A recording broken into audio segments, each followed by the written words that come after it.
नमस्कार दोस्तों, स्वागत है आपका आपके अपने YouTube channel RBSC online classes में। आज अपन एक बहुत ही विशेष टॉपिक पर बात करेंगे, यानी जो आपके टेस्ट हो रहे हैं, प्रथम टेस्ट जिसको अपन कहते हैं, यानी आपके दिए गए प्रथम मूल्यांकन पत्र दिया गया है क्लास 10th का, उसके मैथ के बारे में बात करते हैं, मैथ का सवाल सॉल्व करते हैं और आपका इसका सॉल्यूशन जानना है, ताकि जो अपने टेस्ट में है आप अच्छा स्कोर कर पाओ। और बहुत ही अच्छे क्वेश्चन है जिससे आप एग्जाम में भी, अपना जो बोर्ड के एग्जाम है उसमें भी आपको इससे हेल्प मिलेगी। तो देखते हैं अपन क्वेश्चन को, एक एक क्वेश्चन को स्टार्ट करेंगे और आप इसका सॉल्यूशन क्या है वो भी देखते रहे, साथ में किस तरह से सॉल्यूशन कर रहे हैं। तो अगर आपको इस टेस्ट को पूरी तरीके से सारे के सारे क्वेश्चन आपको सॉल्व करने सीखने हैं तो पूरे वीडियो को जरूर देखिएगा।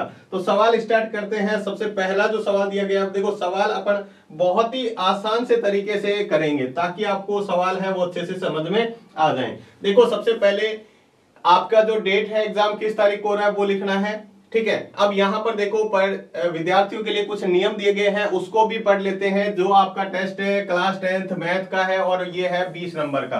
कितने का? 20 नंबर का आपका टेस्ट है। ध्यान रखना, अगर आपके एग्जाम में अगर कोई भी दिक्कत आती है तो ये आपके एग्जाम में काउंट किए जाएंगे, नंबर आपके रिजल्ट बनाने में काम आएंगे। तो ध्यान रखना, इसको बहुत ही अच्छी तरीके से करना है। सबसे पहला है, सभी पर्सन करने अनिवार्य है। प्रत्येक पर्सन एक अंक का है, यानी हर पर्सन एक एक नंबर का है। और विद्यार्थी सभी प्रश्नों का हल प्रश्न पत्र में ही करें, यानी इसको आपको ये शीट मिलेगी, इसी में आपको हल करना है। यानी सिर्फ ऑब्जेक्टिव टाइप क्वेश्चन है, 4 में से एक उत्तर सही है वो आपको लगाना है। और परीक्षा पत्र निर्धारित तिथि तक कक्षा अध्यापक को उपलब्ध कराएं, यानी आप इसको सॉल्व करने के बाद अपने टीचर्स को इसको देना है, ठीक है। और बाद में बात करें आगे, तो यहां पर आपको क्या करना है, अपना नाम लिखना है। सबसे पहले आप क्या करेंगे, अपना नाम लिखेंगे। नाम लिखने के बाद अपने स्कूल का भी नाम लिखना है, यहाँ पर कौन सी स्कूल से आप पढ़ रहे हैं स्कूल का नाम लिखना है। और फिर सही विकल्प का चयन करके कोष्टक में यहाँ आपको आंसर लिखना है कौन सा है, ठीक है। अब ध्यान से स्टार्ट हो जाना, पूरा ध्यान आपका बोर्ड पर हो।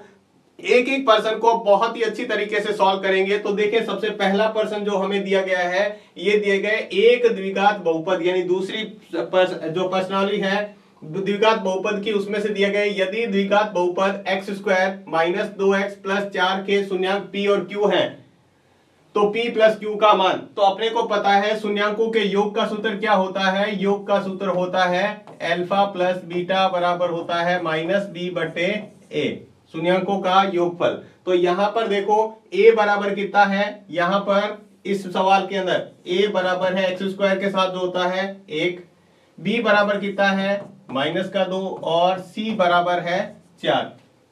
तो अपने को रखना है -b/a, यानी p + q, a b की जगह p + q रखेंगे। तो -b, ये तो सूत्र माइनस का, ये माइनस का b/a, a का मान कितना है 1, माइनस माइनस कैंसिल हो जाएगा और बचेगा क्या 2। अब देख लो कौन से ऑप्शन में 2 उत्तर है, कौन से ऑप्शन में 2 उत्तर है, -b/a होता है, इसका मान रखा तो हमारे पास आ गया 2/1 या 2, जो हमारा ऑप्शन है बी। तो ब, यहां पर आपका उत्तर आ जाएगा पहले में ब। कैसे हुआ, हमने ये देखा इस तरह से। दूसरा पर्सन है बहुपद, द्विघात बहुपद x² + 4x - 21 के शून्यांक क्या है, इसको हल करने पर क्या शून्यांक आएंगे। तो आपको पता है हमें इसको सॉल्व करना है x² + 4x - 21। तो ये हमारा सवाल है, यहां पर इसको हल करते हैं। पहले x² + 4x - 21, यहां पर आपको सॉल्व करके बता रहे हैं, ठीक है। तो देखो यहां पर आपको सवाल में क्या करना है, आपको पता है यहां पर 21 है, ऐसी संख्या जिसको गुणा कराने पर 21 है और यहां माइनस मतलब घटाने पर 4 है। गुणा कराने पर 21, घटाने पर 4, तो 7 और 3 होता है। तो क्या हो जाएगा x² + 7x - 3x - 21। यहां से हमने x कॉमन लिया तो x + 7, यहां से कॉमन आएगा -3, ये भी बचेगा x + 7, यहां से x + 7 आ गया और कॉमन, और ये बचा x - 3।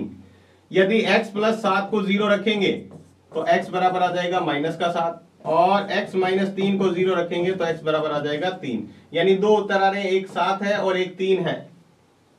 7 और 3 कौन से ऑप्शन में है, 7 और 3, -7 + 3, तो -7 + 3 ये भी ब ऑप्शन है। तो इसका उत्तर क्या हो जाएगा, ब ऑप्शन हो जाएगा। कौन सा हो जाएगा, ब ऑप्शन। यानी आप यहां पर हमने उत्तर निकाला है x बराबर 3 और ये x बराबर 1 है -7। तो दोनों को आप कर रहे हैं, इसका आप स्क्रीनशॉट ले लें ताकि आपको हल करने में दिक्कत ना हो। इसका ऑप्शन ब है, ठीक है। इसको अपन यहां से मिटा के ऑप्शन लिख देते हैं, इसका आंसर जो है।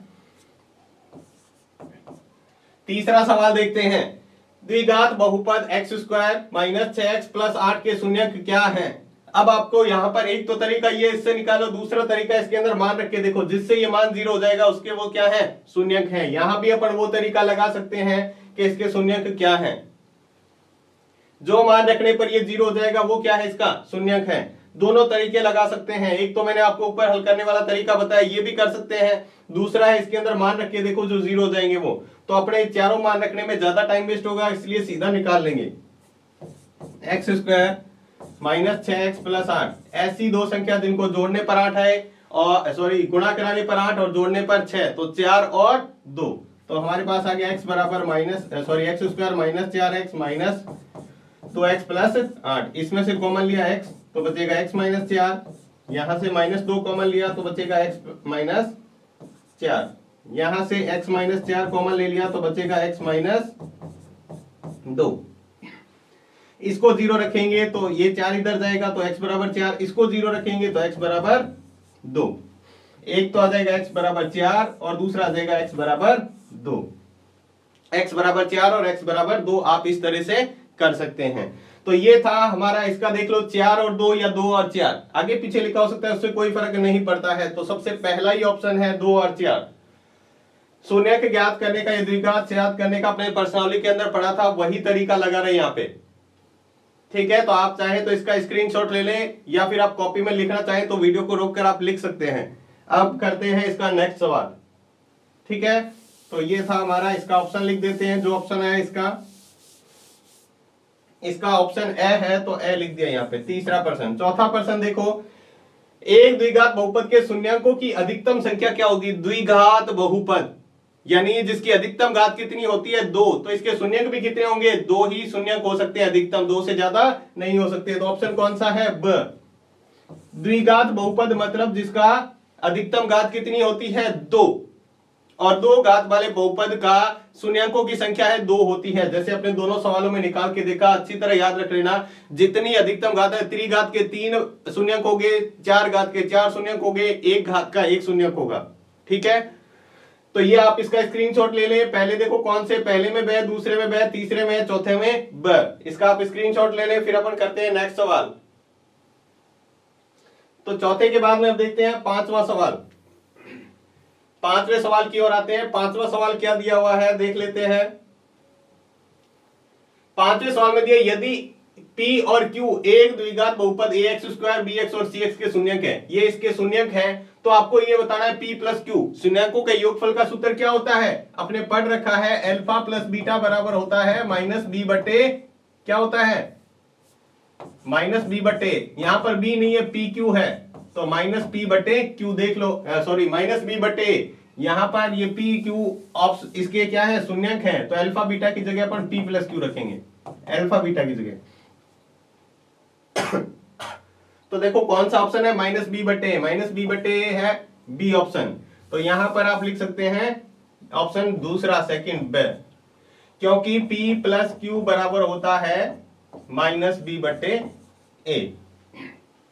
नेक्स्ट क्वेश्चन पे आ जाओ छठे, यदि P और Q एक द्विघात बहुपद ax² bx + cx के शून्यक हैं, तो शून्यकों का P गुणा Q क्या होता है, P × Q यानी अल्फा बीटा, गुणनफल क्या होता है, C बटे A। सीधा सीधा ऑप्शन देख लो, C बटे A किस में लिखा हुआ है, C बटे A लिखा हुआ है स में, तो ये ऑप्शन हो गया स। C बटे A होता है शून्यकों का गुणनफल। शून्यकों का योगफल क्या होता है, -b बटे, और गुणनफल क्या होता है, C बटे A। आगे दे रखा है द्विघात बहुपद x² - 25 के शून्यक ज्ञात कीजिए। तो देखो इसको हल करते हैं, x² 25 आपने क्या मान लिया, बराबर 0। तो x² बराबर क्या आ जाएगा, 25 को इधर ले जाएंगे, प्लस का 25, x बराबर क्या आ जाएगा, √ प्लस माइनस 25। 25 का अंडर कितना होता है, 5, यानी +-5। जब भी आप स्क्वायर को इधर लेके जाओगे तो अंडर में एक संख्या प्लस और माइनस आगे लगाना है। तो प्लस का 5 और माइनस का 5 दोनों ही उत्तर है, ध्यान रखना। तो कौन सा ऑप्शन है, प्लस का 5 और माइनस का 5, ऑप्शन ब। आप चाहें तो इसमें से स्क्रीनशॉट ले सकते हैं इसको किस तरह से हल किया है।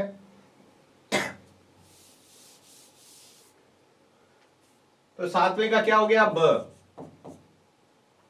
ये ब ऑप्शन है। इसके बाद देखते हैं इसका आठवां प्रश्न। आठवें प्रश्न में क्या दिया है, 3x² माइनस एक्स माइनस 4 के शून्य क्या है। तो अपन सवाल को हल कर लेते हैं। 3x² माइनस एक्स माइनस 4, अपने को पता है गुणा कराने पर कितना आना चाहिए 12, और घटाने पर कितना आना चाहिए माइनस का 1।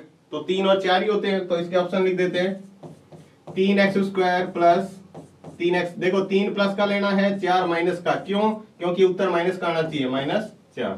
इसमें से कॉमन लेंगे तो 3x कॉमन आ जाएगा, क्या आ जाएगा 3 और x बचेगा x प्लस 1। 3x, यहाँ पे 1x बचा, ये 3x पूरा कॉमन आ गया तो 1। इसमें मैंने कॉमन लिया 4, तो बचेगा माइनस का 4 कॉमन लिया, तो ये 4 कॉमन लिया, x बचा हुआ है, माइनस कॉमन ले लिया तो ये हो गया प्लस।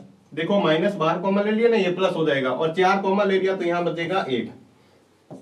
तो हमारे पास एक तो ऑप्शन आ गया x प्लस 1, और दूसरा ऑप्शन आ गया 3x माइनस 4। जब इसको 0 रखेंगे, इसको 0 रखेंगे तो x बराबर आ जाएगा -1, और जब इसको 0 रखेंगे तो देखो x बराबर आ जाएगा, 4 को इधर लाएंगे तो प्लस का, 3 इधर आएगा भाग में, तो एक तो -1 और 4/3। देख लो कौन सा ऑप्शन है, -1 4/3 ये रहा, तो ये ऑप्शन हो जाएगा ब।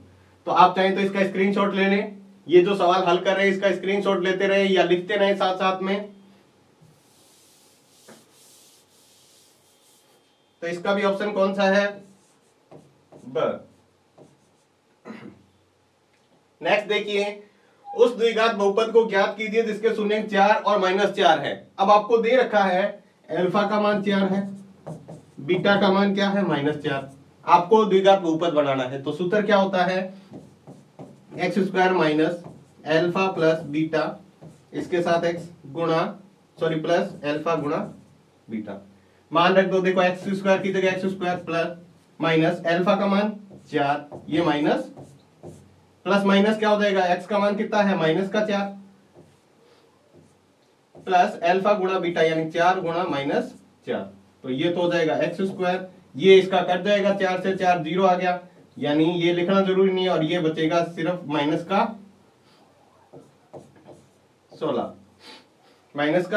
तो ये देख लो कौन सा है, x² -16, x² -16 है ऑप्शन ए, x² -16 आएगा, ध्यान रखना। ये हमारा अल्फा बीटा के मान दिए, तो आप इस तरह से कर सकते हैं, इसका ऑप्शन है ए, इसको आप लिख लें जल्दी से, फिर चलते हैं आगे। तो इसका ऑप्शन क्या हो गया, ऑप्शन ए। तो सभी ऑप्शन आप देख सकते हैं, 5वें में ब ऑप्शन है, 6ठे में स, 7वें में ब, 8वें में ब, और 9वें में ए ऑप्शन है। चलते हैं इसके आगे, यहां तक आप इसका स्क्रीनशॉट लेना चाहें तो ले सकते हैं।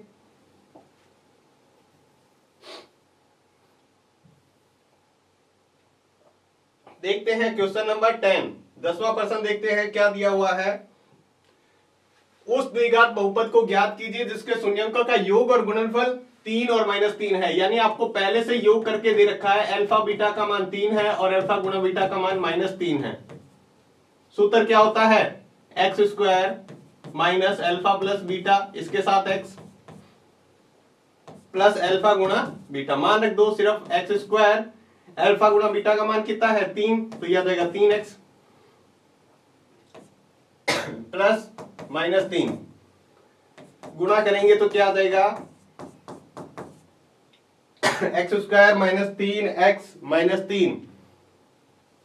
देख लो कौन सा ऑप्शन है,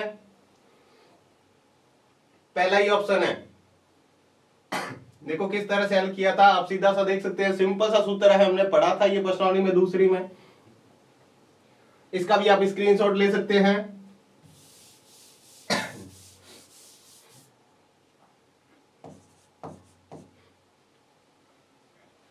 क्वेश्चन नंबर 11, निम्न में से कौन सी एक द्विघात समीकरण है, पता करना है। देखो यहाँ पर पहले देखते हैं ऑप्शन बी। ऑप्शन बी में क्या होगा, एक्स स्क्वायर को इधर ले जाएंगे तो एक्स स्क्वायर से एक्स स्क्वायर कट जाएगा, अब एक्स स्क्वायर नहीं बचा, जहां पर एक्स स्क्वायर नहीं होगा वो द्विघात समीकरण नहीं है, ये ऑप्शन नहीं हुआ। ये ऑप्शन जैसे ही नहीं हुआ इसका मतलब उपरोक्त सभी तो है ही नहीं, एक ही कट गया तो उपरोक्त सभी भी नहीं है, मतलब ये भी ऑप्शन नहीं है। ये कट हो गया, ये कट हो गया। अब इन दोनों में से यहां से देखो 7x से कट जाएगा, लेकिन एक्स स्क्वायर नहीं कटा है, ये बच गया।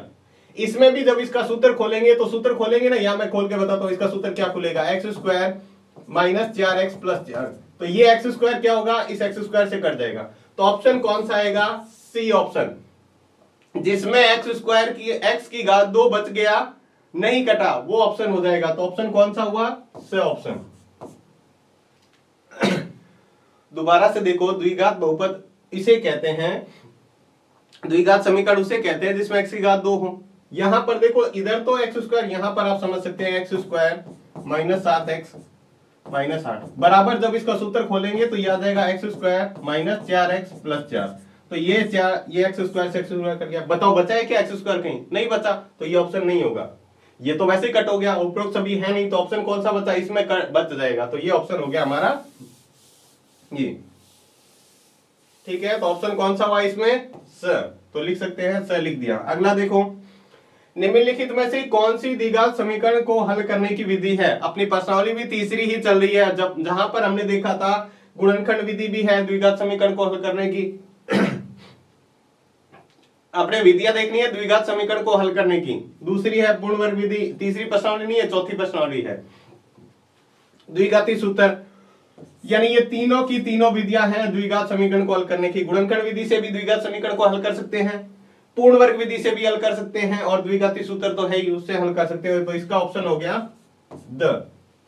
नेक्स्ट सवाल देखते हैं, द्विघात समीकरण x square minus 8x plus 12 को हल कीजिए। आज समीकरण अपना हल करना अभी अभी देखा था, x square minus 8x plus 12, इसको हल करना है। गुणा कराने पर 12, जोड़ने पर 8, तो क्या हो जाएगा minus 6x minus 2x plus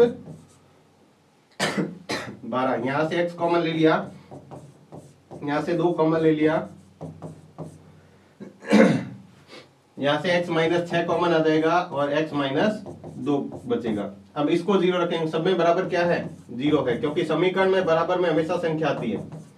जब इसको 0 रखेंगे तो x बराबर आ जाएगा हमारे पास 6, माइनस का 6 इधर ले जाएंगे तो प्लस का, इसको 0 रखेंगे तो x बराबर 2। 2 और 6 जिसमें ऑप्शन आ रहा है वो आंसर है अपना, 2 और 6। तो 2 और 6 किस में आ रहा है, प्लस का है, दोनों लास्ट द में, 6 और 2 कहो या 2 और 6। तो इस तरह से ये ऑप्शन हो जाएगा द। इसका स्क्रीनशॉट ले लें आप। फिर चलते हैं नेक्स्ट क्वेश्चन की तरफ। तो इसका ऑप्शन भी क्या हुआ, द। अगला देखते हैं क्वेश्चन नंबर 14। दिया हुआ है द्विघात समीकरण x square minus x minus 20 को हल कीजिए। यही वैसी समीकरण है, दो ऐसी संख्या जिसको गुणा कराने पर 20 और घटाने पर 1 आए।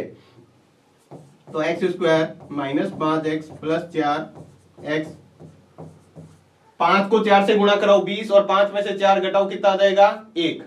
तो यहां से हमने कॉमन ले लिया x, तो कितना बचेगा x माइनस 5। यहां से हमने कॉमन ले लिया 4, तो बचेगा x माइनस 5। यहां से x माइनस 5 हमने कॉमन ले लिया, तो क्या बचेगा x प्लस 4। ध्यान देंगे यहाँ पे, इससे अगर x माइनस 5 को 0 रखेंगे तो x बराबर कितना आ जाएगा, 5 को इधर ला जाएंगे तो प्लस का, और यदि x प्लस 4 को 0 रखेंगे तो 4 को इधर ले जाएंगे तो माइनस का 4, यानी प्लस 5 और माइनस का 4 ऑप्शन आएगा। प्लस का 5 माइनस का 4 ऑप्शन किस में है, स ऑप्शन में। चाहे तो आप इसका स्क्रीनशॉट ले लें किस तरह से हल किया है, हमारा उत्तर आया है स।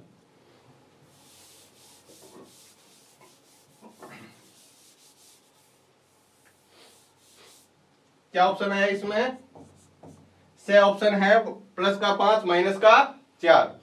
तो ये था इसका कौन सा, प्रश्न नंबर 14। इसका भी आप इन सभी का स्क्रीनशॉट ले लें ताकि कैसे कैसे कौन से आंसर हैं इसके। चलते हैं नेक्स्ट क्वेश्चन की तरफ। हाँ, 15 नंबर प्रश्न देखो, कौन सा सत्य है, सत्य बताना है, बहुत ध्यान से पढ़ना इसको।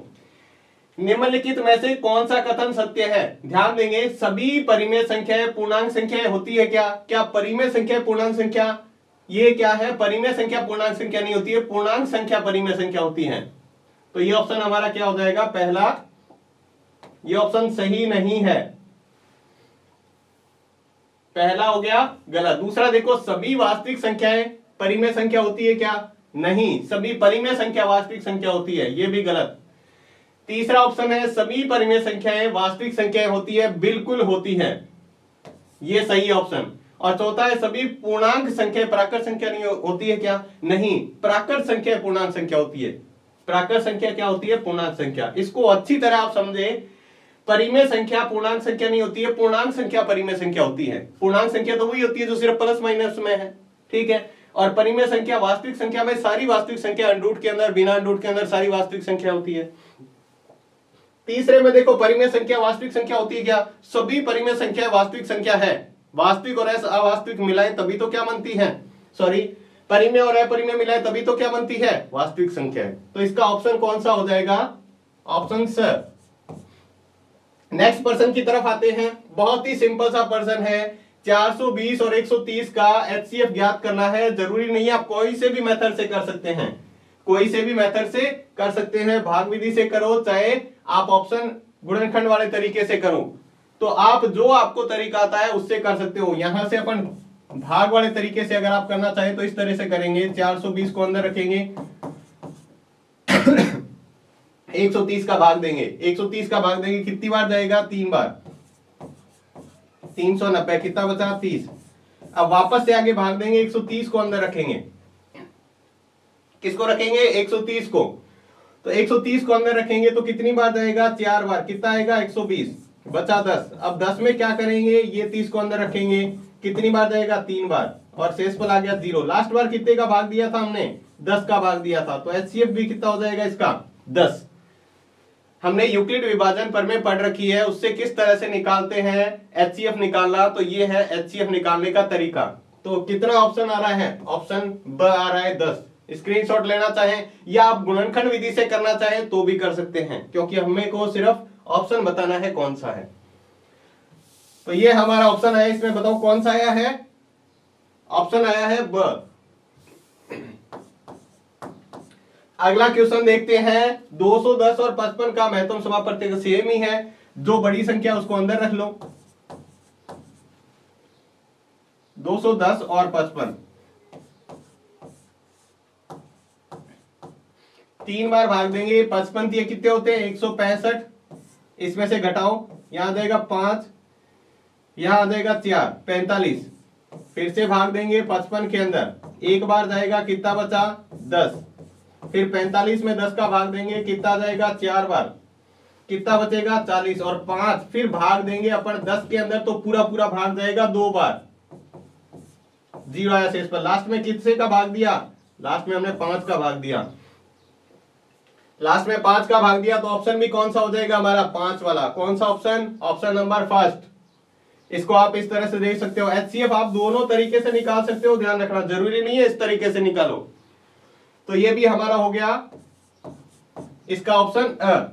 अगला सवाल देखते हैं 18 नंबर। 468 को इनके अभाज्य गुणनखंडों के रूप में व्यक्त कीजिए। 468 को, तो 468 के अभाज्य गुणनखंड करके देख लेते हैं। 2 का भाग दिया, कितना आ जाएगा, फिर 2 का भाग दिया, फिर कितने का भाग जाएगा, 3 का, तो यह आ जाएगा 3 3 9, फिर 3 का भाग दिया, यह आ जाएगा 13, और फिर 3 का भाग दिया, सॉरी 13 का भाग दिया तो 1। यानी क्या आया, 2 की पावर कितना है, 2 गुणा 3 की पावर भी 2 इंटू 13। ये देख लो कौन से ऑप्शन में है, 2 की पावर 2, 3 की पावर 2 और 13, पहला ही ऑप्शन है। इसके अलावा देखो सब में अलग अलग है, यहाँ 13 की पावर 2 दे दी, पहला ही ऑप्शन सही है। आप इसको इस तरह से, किस तरह से घातों के रूप में लिखते हैं अभाज्य गुणनखंड, तो इस तरीके से कर सकते हैं। तो इसका ऑप्शन क्या हुआ, ऑप्शन नंबर पहला। तो इसका भी ऑप्शन क्या आ जाएगा, अ। आते हैं अपने नेक्स्ट सवाल की ओर। इसका आप स्क्रीनशॉट ले लो, फिर अपन देखते हैं नेक्स्ट सवाल।